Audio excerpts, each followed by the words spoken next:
बाप बेटे को मार रहा है, क्यों बेटा बाप को मार रहा है, जो पहले कभी नहीं होता था। ये कहावत थी, पूत सपूत होए पर माँ कबूत नहीं होती थी। परंतु आज के युग में कई माएँ हैं जो बच्चे को मार रही, कई बच्चे ऐसे हैं कि माँ को इतना प्रताड़ित करते हैं और परेशान करते हैं, यह आप सोच भी नहीं सकते। ऐसी स्थिति क्यों आई, उसका कारण ये। आप सोनी साहब, क्या वैश्यपन आ गया समाज में, गर्दन काटी जा रही है महिला की, महिला छेड़ने के पति को मार रही है, ये दिखाया जाता है। सबसे ज्यादा एड किसके, शराब के बताया जा रहा है। टीवी में चल रहा है तो शराब का एड आ रहा है। तो क्या हो गया इस देश को, क्या हो गया समाज को? आप और हम अकेले नहीं कर सकते जब तक आप जोड़ेंगे नहीं। अंत में एक कहना चाह रहा था, सॉरी, माफी। जैसे कि वास्तव में ये बहुत बड़ी चिंता का विषय है कि ये समाज किस दिशा में जा रहा है। उसी दिशा में आपकी इन समस्याओं के समाधान के लिए राष्ट्रीय लोक अधिकार मंच प्रयत्नरत है। और मैं आप सबकी जानकारी के लिए एक निवेदन करना चाहता हूँ कि ये सनातन हजारों लाखों साल से चला आया है और तब न पुलिस थी, न कोर्ट थी, न कचहरी थी, न सेना थी, लेकिन फिर भी इस समाज को हजारों वर्ष तक समाज की पंचायतों ने नियंत्रण में रखा।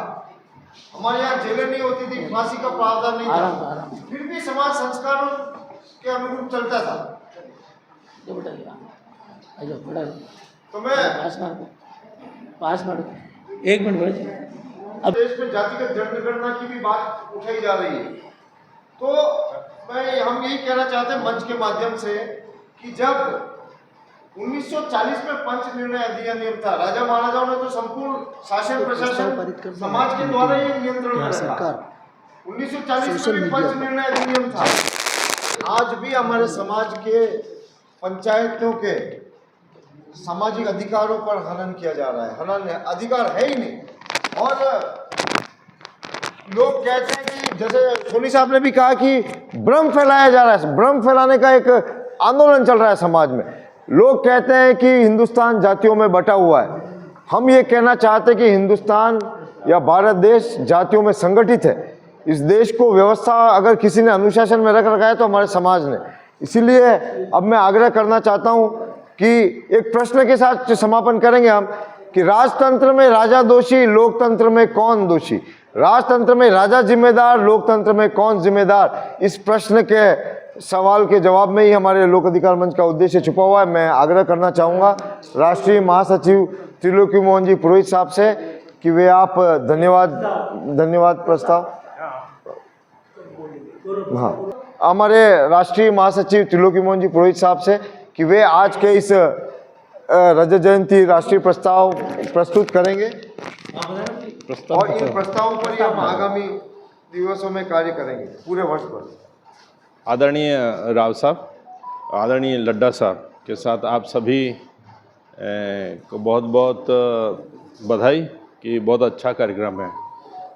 किसी भी आयोजन का सबसे सरल दायित्व है तो वो धन्यवाद ज्ञापन है, उसके बाद कुछ नहीं करना है। लेकिन उसके पहले एक प्रस्ताव मैं रख रहा हूँ इस सदन के समक्ष, और उस प्रस्ताव ये है कि सोशल मीडिया पर जो नग्नता का जो प्रचार प्रसार हो रहा है और हमें हमारे घरों तक, घर के अंदर आकर हमें परोसा जा रहा है, बहुत से ऐसे विज्ञापन भी हैं जिनसे कि जीवन बहुत बाधित हो रहा है। तो मैं ये प्रस्ताव रखता हूँ कि इसको बाधित किया जाना चाहिए और इसके लिए सरकार तक हमारी ओर से प्रस्ताव पहुँचना चाहिए। तो प्रस्ताव मैंने रखा है, आप पारित करते हैं तो पूरे एक मत से ये प्रस्ताव पारित हुआ है। आप सबको बहुत बहुत बधाई। दोस्तों, कार्यक्रम के बिल्कुल अंतिम चरण में हूँ। लोक अधिकार मंच का राष्ट्रीय महासचिव हूँ तो मेरी कुछ जिम्मेदारियाँ भी बनती हैं, और जिम्मेदारियाँ ये बनती है सबसे बड़ी कि करना तो कुछ होता नहीं है, लेकिन क्या कराना है और क्या किया जा रहा है और वो हो रहा है या नहीं, यह जांचना देखना हमारी जिम्मेदारी बनती है। तो सबसे पहले निवेदन ये है कि जैसे बहन जी राजश्री जी ने जय श्री जी ने एक बात रखी, तो वहीं से मैं थोड़ी सी बात शुरू करूँगा। 5 मिनट लूँगा राव साहब, ज़्यादा नहीं। ठीक। तो भरत भैया बहुत अच्छा काम कर रहे हैं, आप लोग बहुत सहयोग करते हैं। सोशल मीडिया पे आपके बराबर न्यूज़ और मेरे पास आता है, अच्छा लगता है। और मुझसे जो प्रेरणा के लिए जो कुछ होता है तो 1-2 शब्द ही लिख पाता हूँ मैं, ज़्यादा लिखना पढ़ना आता नहीं है। लेकिन बात यह है कि सबसे पहले हमको इस बात के लिए प्रयास करना चाहिए कि हमारी सोसाइटी में, हमारे समाज में किस प्रकार की समस्याएं हैं, उन समस्याओं की पहचान होनी चाहिए। आप काम करना चाह रहे हैं, आज समाज का हित करना चाह रहे हैं, अच्छी बात है, करो ना, किसने मना किया। लेकिन आप एक सैंपलिंग सर्वे के द्वारा, सब प्रबुद्ध लोग हैं और अच्छे फील्ड में काम कर रहे हैं, तो आप जिस एरिया में, जिस वार्ड के स्तर पे भी काम करते हैं, तो सैंपलिंग कीजिए। आप हर एक परिवार को आप एक क्वेश्चनरी दे सकते हैं प्रकाश जी से, और आप उनसे जान सकते हैं कि उनकी ज़िंदगी में कौन कौन सी दिक्कतें हैं, कौन कौन सी समस्याएं आ रही हैं। समस्याओं को आप उन्हें वर्गीकृत करा सकते हैं, हो सके तो आप उन्हें एक लिस्ट दे सकते हैं, ताकि उनको उसमें चयन करने में उनको एक सुविधा होती है। जैसे उदाहरण के तौर पर सोशल मीडिया पर ये नग्नता है, तो ये एक ऐसी समस्या है, इस समस्या से बालक के व्यक्तित्व का हनन होता है। उस व्यक्तित्व के हनन के बाद वो कहीं क्या कर रहा है, क्या नहीं कर रहा है, बहुत सारी दिक्कतें आती है, तो उसको एक चैनलाइज किया जाता है। पहली तो ये बात है। दूसरी बात कि मान लीजिए कि आपने एक समस्या आपने चिन्हित कर ली। अब चिन्हित तो कर ली, मैं आपको दावे के साथ कह सकता हूँ कि हजारों की भीड़ जो उपलब्धि प्राप्त नहीं कर सकती है, उस उपलब्धि को एक आदमी प्राप्त कर सकता है, बशर्त यह है कि उसके पास उसकी प्लान हो। यदि आपका प्लान नहीं है, आप भीड़ करो, आप हो हल्ला करो, शोर शराबा करो, वो आपकी सारी जो ऊर्जा है, सारा जो आपका इन्वेस्टमेंट है, जो निवेश है, वो इधर उधर हो जाएगा, बिखर जाएगा। उपलब्धि तो प्राप्त होगी, लेकिन वो देर से होगी। आपके पास ही उदाहरण है, भाई साहब बैठे हैं, अकेले ना आपने काम किया है, उपलब्धियां प्राप्त की है। पीछे बैठे हैं भाई साहब, उनको मैंने सुना है, अकेले ने काम किया ना। मैं साहब से जान लूँ कि साहब आपके पास 7-5 आदमी लगे क्या? नहीं, अकेले ने काम किया। और तो दूसरी बात यह कि जब आप प्लान करते हो, तब आपको मालूम पड़ता है कि आपके पास कितनी जनशक्ति है, आपके पास कितने संसाधन है, कितने भौतिक संसाधन है, आपका किस प्रकार का ब्रेन है, कौन सा आदमी क्या काम करेगा। तब उसके अनुसार आप समितियां बनाते हैं और समितियां उस क्रियान्विति पर आगे बढ़ती है।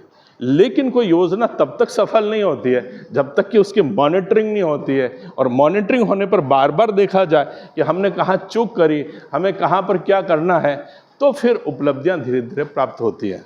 माफ़ करना, मैं विगत 3 या 4 साल से मैं लोक अधिकार मंच से जुड़ा हूँ। आदरणीय संपत जी भाई साहब को एक दिन सुबह सुबह फ़ोन आया था कि भाई साहब क्या कर रहे हो। मैंने कहा कुछ नहीं, उठा हूँ, बैठा हूँ, ध्यान वगैरह कर रहा हूँ। ये एक ऐसी चीज़ है जो मुझे आपको बहुत हमेशा से पास रखा, ध्यान शब्द। तो क्या बात, ध्यान कर लो तो फिर एक बार मेरे ऑफिस आ जाओ। ऑफिस चला गया, मुझे भी कुछ काम था, तो मैंने कहा वैसे मुझे आना ही है। तो वहाँ पर गए, अपने टेबल के नीचे से एक पेपर निकाला और मुझे कहा मैंने आपको लोक अधिकार मंच का राष्ट्रीय महासचिव बनाया है। अब सच पूछिए कि मेरे अंदर होगा 5-7 लीटर तो खून होगा, लेकिन मुझे कहीं से भी काट दो उसमें से खून नहीं निकलेगा। मैं एकदम हतप्रभ हो गया। महासचिव बनाए हैं, मैं यदि तहसील का भी बना देते तो मैं बड़ा खुश हो जाता। आपने सीधा मुझे राष्ट्रीय महासचिव बना दिया। मैंने कहा ये तो मेरी नींद ही उड़ा दी। लेकिन मैंने कुछ भी नहीं कहा। मैंने कहा आप कह रहे हैं तो ये मुझे स्वीकार है, और मैं जानता हूँ कि एक ऐसी चुनौती है जिस पर काम करना अपने आप में बहुत भारी है। मुझे कई बार भरत जी को भी टोकना पड़ता है, कई बार मैं जगदीश जी को टोक देता हूँ, कई बार मैं भाई साहब को भी टोक देता हूँ। अभी हम रास्ते में आ रहे थे, रास्ते में मैंने और भाई साहब, जब तक बहन जी हमारे साथ नहीं मिली थी तब तक हम लोक अधिकार मंच पर काफ़ी बात कर रहे थे। यदि आप ध्यान से देखें, लोक अधिकार मंच किस प्रकार की क्रियान्विति कर रहा है, आप दो तरह के काम कर रहे हैं। एक कार्यक्रम प्रबोधन के कार्यक्रम है, ये कार्यक्रम आपका प्रबोधन का कार्यक्रम है। इस कार्यक्रम से आपका कार्यकर्ता, आपका स्वयंसेवक तैयार कर रहे हो, उसको मानसिक रूप से, उसको आप आत्मिक दृष्टि पर उसे बना रहे हैं। लेकिन दूसरे प्रकार का काम है वो प्रवृत्तिगत है, वो उसे आपको इस चार दीवारी से, इस छत के बाहर से निकल के जा कर के करना पड़ेगा। तो दोस्तों, यदि मेरा एनालिसिस है, माफ करना आप सब, मेरा एनालिसिस है, तो प्रबोधन के काम तो भाई साहब ज़्यादा हो रहे हैं आपकी इस लोक अधिकार मंच पर, लेकिन प्रवृत्तिगत जो मंच है, वो जो क्रियान्विति है, वो बहुत कम हो रही है। अरे आप दुपट्टे पहन रहे हो, आप सम्मानित हो रहे हो, सम्मान कर रहे हो, अच्छी बात है, भाईचारा है, हम एक परिवार में बंध रहे हैं। अरे खूब पहन लिए दुपट्टे, खूब मान सम्मान ले लिया, जरा बाहर तो आओ, देखो तो सही, जो दुखियारा है वो आपकी इंतजार कर रहा है, उसके लिए कुछ करना है तो समय आप मत गंवाओ। जितना जल्दी आप बाहर निकलेंगे जितना जल्दी आप बाहर निकलेंगे, बहुत कुछ मिलेगा। राजसमंद लेक के लिए भाई साहब ने मुझे कहा रिट लगानी है, आपका टेक्निकल शब्द क्या होता है मुझे नहीं मालूम, लेकिन मैं घर पर पूछते क्या करने जा रहे हो, मैंने कहा एक प्रार्थना पत्र हाईकोर्ट पर लगाना, बस इससे ज़्यादा मुझे आता भी नहीं है, तो वो लगाने जा रहे हैं। पहली बार गए, जो भी भाई साहब पहली बार गए, रास्ते भर सोचता रहा पता नहीं क्या होगा, भाई साहब तो मुझसे लगवा रहे हैं, फिर अदालत से मेरे नाम का वो आएगा, पत्र आएगा, फिर मैं दौड़ूंगा, जाऊंगा, भाऊंगा, क्या पता क्या होगा। मैंने कहा खैर होगा, ज़िंदगी व्यस्तता से मेरी भरी हुई है, एक तरफ और व्यस्तता सही, लेकिन आप ईमानदारी से मैं कह रहा हूँ, एक भी पत्र नहीं आया और काम तो स्वतः चला जा रहा है। क्यों? कि उस काम के पीछे आपकी भावना बहुत पवित्र है, इसलिए वहाँ के लोग आपके साथ, आपके मित्र आके खड़े हो गए, और भाई साहब को भी कहा, मुझे भी कहा, हम संभाल लेंगे, बस उन्हें जो चाहिए यहाँ से एक दस्तखत करते हैं, भेजते हैं और चला जाता। तो दोस्तों, बात इतनी सी है कि भावना आपकी अच्छी है, उसके पीछे आम आदमी का हित है, तो सोशल मीडिया पर प्रतिबंध क्या चीज़ है, बहुत अच्छे अच्छे काम आप कर सकते हैं। लोकतंत्र की स्थापना राजतंत्र की प्रतिक्रिया में हुई है, लेकिन उसी प्रतिक्रिया में लोकतंत्र में राजतंत्र फिर हावी हो गया। आप ध्यान से देखो, पहले एक राजा से मुकाबला करना होता है भरत भैया, अब तो आपको कदम कदम पर, गली गली के राजाओं से आपको मुकाबला करना पड़ता है। जितनी अच्छाइयाँ इस लोकतंत्र में थीं और हैं, तो लेकिन चालबाजों ने उन्हीं को लेकर के कई गलियां निकाल ली और उन्होंने अपने स्वार्थ सिद्ध कर लिया।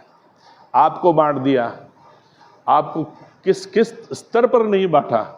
अरे आपको उत्तर और दक्षिण को कह करके बांट दिया, आपको जाति और धर्म के नाम पर बांट दिया, आपको भाषा, भूषा और भूषण के नाम पर बांट दिया, और आप हो कि बढ़ते चले जा रहे हो।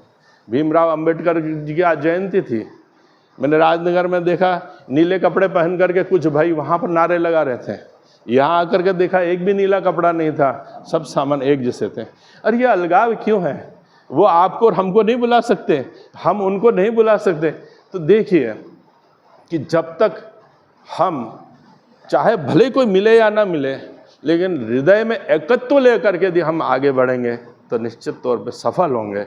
आप लोग को बहुत बहुत धन्यवाद, बहुत बहुत शुभकामनाएं कि आप गली पर, मोहल्ले पर, वार्ड से लेकर आप अपने तहसील स्तर पर, आप अपने जिला लेवल पर, आप राज्य स्तर पर काम कर रहे हैं, और ये सब देख करके, जान करके अच्छा भी लगता है और चिंता भी होती है। अच्छा तो यूँ लगता है कि आप सब अच्छा काम कर रहे हैं, और चिंता ये लगती है कि आपका श्रम, आपका पैसा, आपका समय व्यर्थ नहीं हो, उसके लिए आप एक योजनाबद्ध तरीके से बढ़ें। बहुत बहुत धन्यवाद इस अच्छे कार्यक्रम के लिए आदरणीय राव साहब को, आदरणीय भरत जी को, और आप सब मित्रों को बहुत बहुत बधाई, शुभकामनाएं, धन्यवाद।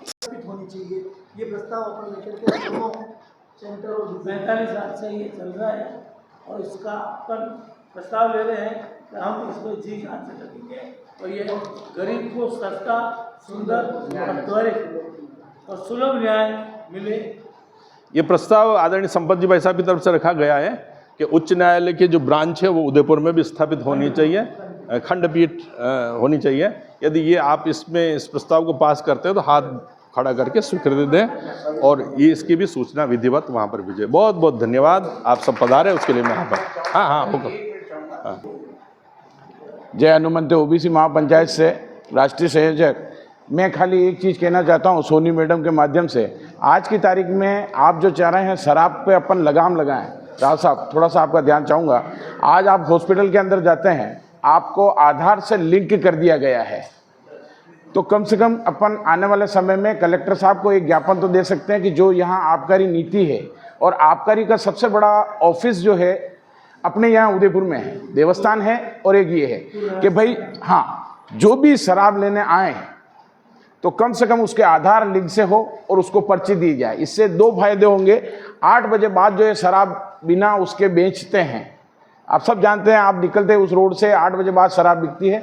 अगर वो आधार कार्ड से लिंक होगा तो ये पता पड़ेगा कि इसने इतना शराब यहाँ से लिया है या महीने भर में उसकी वो खपत रही है कि भैया तेरे को बोतल चाहिए, जो भी चाहिए, एक तो उसका वो रहेगा, दूसरा बोतल जो लेगा उसका भी उसमें MRP के हिसाब से उसको मिलेगा और एक हो पाएगा। मेरा एक सोच था, मंच बड़ा है, हो सकता है मैं छोटा आदमी, मेरे मन में था अगर मैंने आज नहीं बोलता तो मेरे रहता, तो आधार कार्ड से लिंक किया जाए। जैसे हॉस्पिटल में अपन जाते हैं तो अपना आजकल मोबाइल नंबर मांग लेता है साहब कि आपका भी वो फार्म बनाना है, नंबर दीजिए, आपको उसी समय पर्ची दे देता है। तो वो एक आधार कार्ड से हो तो उससे थोड़ा सा रोक हो पाएगी।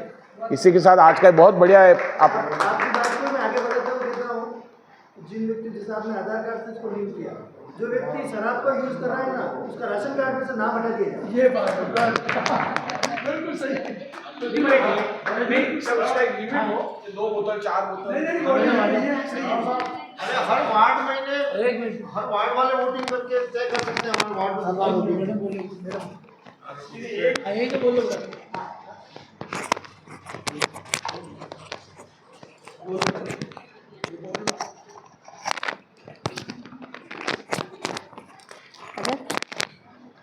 आप सभी को नमस्ते, जय श्री राम। लोक अधिकार मंच के सभी पदाधिकारीगण एवं सम्मानित मंच सभी को नमस्ते।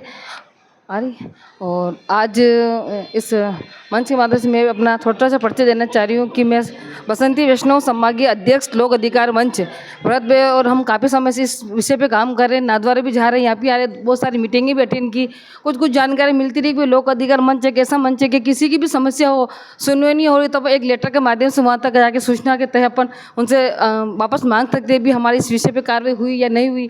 ये बहुत अच्छी बात है। कई लोगों केस के दबे रह जाते, आगे कहीं पहुँच ही नहीं पाते हैं। तो ऐसा प्रयास करेंगे कि सभी अपने कोई भी समस्या को लेकर अपन इस मंच के माध्यम से आगे तक पहुंचाएंगे। और मैं उदयपुर शहर में एक छोटा सा मेवाड़ शक्ति कल्याण ट्रस्ट जो बना है उसके माध्यम से JMB आश्रम आयड में 6 महीने से चल रहा है। डॉक्टर OP महात्मा साहब के हाथों से उसकी ओपनिंग हुई थी। वो तो हमारे बीच में नहीं रहे, लेकिन फिर भी हम उसको चला रहे हैं और आप सभी के सहयोग से वो अच्छा चले। 6 महीने के अंदर अंदर हमने 10 लोगों को वहाँ पे मतलब आसरा दिया, सहारा दिया, सब कुछ उनको दिया और एक बच्चे की जॉब भी लगाई। और अभी हमारे पास 4 बच्चा रह रही है वहाँ पे, तो उनमें भी काफ़ी लोगों को समस्या, हम चाहे कि उनको शिक्षा भी मिले, शिक्षा से वंचित ना रहे, किसी के माँ बाप नहीं ऐसी समस्या है। तो अभी एक दादा और पोती भी आए थे, जो एक पोती ऐसी थी जो मतलब बोल नहीं सकती थी, चल नहीं सकती थी। वो 2 महीने के अंदर उसको पूरी रिकवरी सब सीखा, उसने जाते जाते 2 शब्द भी बोलना सीखा। तो ऐसा मतलब अपने आशय बनाया। तो मैं चाहूँगा आप सभी वहाँ पे पधारें, कुछ समय लेकर जब भी आपको समय मिले उसमें आप सबके बड़ों का आशीर्वाद है और ये बहुत आगे तक बढ़े। तो ये थोड़ी सी सूचना देना चाहिए थी मैं। और कुछ बच्चे ऐसे जो सक्षम नहीं और उनको आगे ज़रूरत है, तो अपन में से कोई भी एक ऐसा हो तो अपन उसके लिए मदद कर सकते हैं। बच्चा पढ़ना तो चाह रहा है लेकिन पढ़ ही नहीं पा रहा है, तो उसके लिए भी देखो अपने इसमें बहुत सारी अलग अलग योजनाएं बनी हुई है गवर्नमेंट की, लेकिन लोगों को जानकारी नहीं है। तो आपके माध्यम से मैं चाहूँ कि इसकी जानकारी मिले। और जो एक प्रस्ताव पास कराया था कि अश्लील कंटेंट से हमारा बच्चों पे विपरीत प्रभाव पड़ रहा है। 6 महीने पहले मैंने भी इस अश्लील कंटेंट्स के फेसबुक पे कुछ मैंने कहानियाँ सुनी। मैं ये बताना चाहता हूँ कि हमारे जो पवित्र रिश्ते हैं हमारे परिवार समाज में, माँ बेटे भाई बहन, मैं बोल भी नहीं सकता, वो कंटेंट्स इतने बुरे थे। मैं राव साहब से आग्रह करता हूँ, आप अध्यक्ष बनकर PIL लगावें और ये PIL सुप्रीम कोर्ट में ही लगेगी। उसके लिए मैं भ्रष्टाचार मुक्त भारत का राष्ट्रीय संयोजक हूँ, मैं भी उसमें पूरा समर्थन दूंगा और वो PIL राव साहब अग्रणी होकर लगावें, पूरी समिति बनाकर उसका पूरा ड्राफ्ट तैयार करें, क्योंकि यह जो अश्लील कंटेंट्स हैं ये विदेशी जो फेसबुक और उनके द्वारा फैलाए जा रहे हैं और उस पर पूरी तरह वो लगना चाहिए, जो हाँ प्रतिबंध लगना चाहिए, या वो जो कहते हैं ना जो फिल्मों में लगता है सेंसर बोर्ड के बिना जो भी गलत ढंग से अगर आता है तो उसको बहुत बड़ी सज़ा मिलनी चाहिए। धन्यवाद। जय श्री कृष्णा। लोक अधिकार मंच के 25 वर्ष लोक अधिकार वर्ष के 24 वर्ष पूर्ण होने के अवसर पर ये जो 25वां वर्ष शुरू हुआ है उसका 1 वर्षीय जागरूकता अभियान हमने शुरू किया है और आज उदयपुर में ये मीटिंग इसी सिलसिले में रखी गई है और हमने आज ये रजत जयंती राष्ट्रीय प्रस्ताव लोकार्पण ये जो हमने पारित किया है ये बहुत महत्वपूर्ण है और इसके अनुसार हमारे को 2 प्रस्ताव आज महत्वपूर्ण रूप से लिए गए हैं। एक तो है कि जो सोशल मीडिया पर जो जितने भी ऐप हैं वहाँ पर जो कंटेंट्स प्रसारित किए जा रहे हैं वो अश्लीलता जो परोसी जा रही है उस अश्लीलता को रेस्ट्रिक्ट करे गवर्नमेंट, वो चाहे किसी भी रूप में करे, लेकिन ये जो अश्लीलता है इससे समाज का बहुत विकृति पैदा हो रही है और संबंधों की हत्याएं हो रही है। तो इन संबंधों की हत्याओं को रोकने के लिए सरकार कंटेंट्स पर जो अश्लीलता वाले जो कंटेंट्स है उस पर रोक लगावे। प्रथम प्रस्ताव तो ये था। सेकंड प्रस्ताव ये था कि राजस्थान उच्च न्यायालय की खंडपीठ उदयपुर में एस्टेब्लिश होवे, जिसके लिए लंबे समय से अधिवक्ता संघर्षरत है।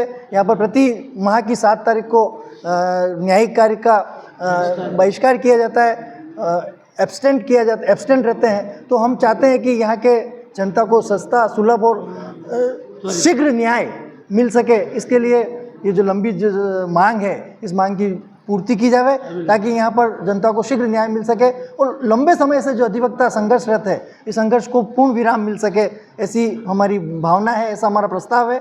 और इसके साथ ही लोक अधिकार मंच की जो हमारी इकाई है, राष्ट्रीय इकाई है, वो इस बात के लिए कृत संकल्प है कि हम लोग जनहित से संबंधित मैटर्स को प्रभावी ढंग से सरकार के समक्ष रख सकें, समस्याओं का समाधान कर सकें। और स्पेशली ये हमारा जो लोक अधिकार मंच है वो गैर राजनीतिक है और हम लोग तन मन धन से अपनी पॉकेट से खर्च करके और हम जनता की समस्याओं के समाधान के लिए प्रयास करते हैं। और हम चाहते हैं कि यहाँ की जो उदयपुर की जो इकाई है वो इकाई भी इसमें कुछ समय से काफ़ी गतिशील हुई है और अधिक गतिशील हो और यहाँ की समस्याओं के समाधान के लिए प्रयास करे, ऐसा आशा है, ऐसे विश्वास है।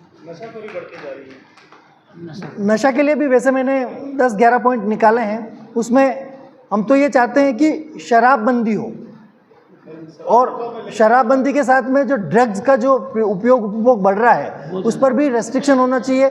युवा पीढ़ी आज बर्बाद हो रही है। एक बार कोई व्यक्ति इस नशे की गिरफ्त में आ जाता है तो उसको बाहर निकालना लोहे के चने चबाने के समान होता है। तो हम चाहेंगे कि ड्रग्स की, शराब की ये जो बुरी आदतें हैं, और इसके साथ मैं एक बात और बताऊँ आप, जो मेरी निगाह में जो सबसे महत्वपूर्ण है वो है आज आप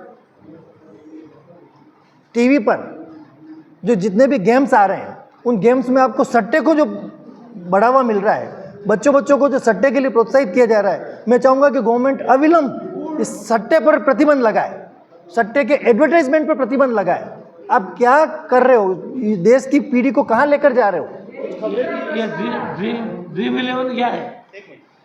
खबरें भी आई थी कि दादा ने पोता का गेम खेल के छक्का। तो ये भी एक महत्वपूर्ण चीज़ है। तो इस पर भी हमें सोचना चाहिए कि हम इस देश को कहाँ ले जाना चाह रहे हैं। तो ये भी एक महत्वपूर्ण है कि ये जो ड्रीम 11 के हैं, ये जो सट्टेबाजी, ओपन सट्टेबाजी हो रही है। हम लोग तो पहले सट्टेबाजी को इस तरह से घृणित नज़र से देखते थे, लेकिन बच्चों को समझ ही नहीं आ रहा है। वो बेचारे विज्ञापन में बड़े बड़े खिलाड़ी आकर के कह रहे हैं, बड़े बड़े अभिनेता आकर के उनको कह रहे हैं कि ड्रीम 11 का हिस्सा बन जाओ, और साथ में आता भी एक साहब ये नुकसानदायी हो सकता है, लेकिन कौन समझेगा? बच्चों की परिपक्व बुद्धि नहीं होती इतनी, वो नहीं समझ पाते हैं। तो ये सारी चीज़ होना चाहिए। ये एक तीसरा प्रस्ताव हमारा है कि ये जो इस प्रकार के सट्टेबाजी पर जो है एडवर्टाइज जो हो रहा है वो सट्टेबाजी पर पूर्णतः रोक लगनी चाहिए, और ये जो ड्रग्स और शराब से संबंधित जितने भी एड आ रहे हैं उन एड पर भी प्रतिबंध लगना चाहिए। तीसरा प्रस्ताव वी विलेन के रूप में जो जुआखोरी जैसा आम पब्लिक में किया जा रहा है वो बहुत ही गंभीर है। उसमें लोभ लालच ये दिया जाता है कि केवल 1 रुपया लगाओ, और लास्ट में ये कहा जाता है कि ये विधि से प्रतिबंधित हो सकता है। मतलब जो बात अच्छी कहनी चाहिए वो तो लास्ट में तो जो छोटे के रूप में बताई जाती है। जैसे सिगरेट पीना तो उसमें हानिकारक है, लास्ट में बोला जाता है। तो इस प्रकार गवर्नमेंट को छलावा करके बच्चों को, बुजुर्गों को, युवाओं को, हर नागरिक को ऐसे इस प्रकार से गुमराह कर उनकी जेब तो खाली करते ही हैं, उनको डकैतिक बना देते हैं। आपको बताऊँ आज उदयपुर में अपने घंटाघर से जगदीश चौक और उधर चांदपुर ब्रह्मपुर की तरफ ये सरेआम एमडीएस बिक रही है, और एक बच्चा शाम को एमडीएस नहीं लेता है तो सो नहीं पाता, रोटी नहीं खा सकता। जब उनको गिरफ्तार करते हैं तो जेल में ये स्थिति होती है, पुलिस उनको खुद मुहैया करती है कि मर नहीं जावे कहीं। ऐसी स्थिति मादक पदार्थों का उपयोग पूर्ण रूप से हो रहा है और उस पर कोई रोकथाम नहीं है। इसमें हम पूरा राष्ट्रीय लोक विचार अधिकार मंच ये प्रस्ताव लेते हैं कि जो अराजकता और शराब सेवन और ड्रग्स सेवन इस पे पूर्ण रूप से प्रतिबंध लगाया जाए, इसके लिए कटिबद्ध है। इसका समर्थन करते हैं, सर्वसम्मति से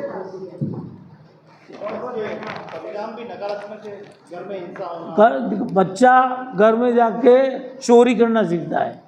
कारण ये कि उसमें पैसा नहीं है तो घर में चोरी करेगा, माँ बाप के पैसे चोरेगा, यहाँ तक कि बर्तन कुकर तक बेचने की स्थिति मेरे सामने आई है। मुकदमा मैंने किया पिताजी की तरफ बेटे से, तो एक तो हिंसक हो जाता है, एक डकैती हो जाता है, चोर हो जाता है, और फिर जो नग्नता इसमें बताई गई वो देखता है, रात भर नहीं सोता है तो बीमार रहता है, तो स्वर्ग से आ जाता है।